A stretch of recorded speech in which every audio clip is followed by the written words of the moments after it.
Hi friends, welcome to way to China biz. ఇప్పుడు మీరు చూస్తుందంతా కూడా మెడికల్ సెటప్ అండి. అంటే హాస్పిటల్లో మనము రిసెప్షన్ ఎలా ఉండాలి, అక్కడ ఫార్మసీ ఎలా ఉండాలి, వాటికి శాంపిల్స్ అనమాట.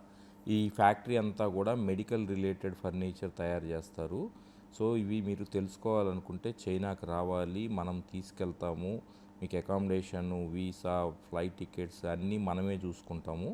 సో మీరు పర్చేజ్ చేసింది పర్సంటేజ్ బేస్ మీద మనం తీసుకొస్తామట. ఇక్కడ మీరు చూడొచ్చు, స్టెయిన్లెస్ స్టీల్కి సంబంధించి పిల్లల రూమ్స్ ఎలా ఉండాలి, హాస్పిటల్స్, అసలు అన్నీ మీరు కస్టమైజేషన్ మీకు ఎలా కావాలో అలా మీ 3D ఇచ్చినా సరే దాని తగ్గట్టుగా కస్టమైజేషన్ చేస్తారు. బెడ్స్ అన్నీ అసలు మీరు ఇది లేదు అంటానికి ఉండదండి. All type of furniture hospital related ఈ కంపెనీ చేస్తుంది. సో మీరు విజిట్ చేస్తే కానీ మీకు మొత్తం ఐడియా రాదనమాట. మీకు కనుక ఎవరికైనా మీకు తెలిసిన వాళ్ళకి కూడా హాస్పిటల్ ఫర్నిచర్ రిలేటెడ్ కనుక చైనా నుంచి ఇంపోర్ట్ చేసుకోవాలనుకుంటే మనల్ని సంప్రదించండి. ఈ వీడియో మీకు నచ్చితే లైక్ చేయండి, షేర్ చేయండి, కమెంట్ చేయండి. Thank you for watching way to China Bij.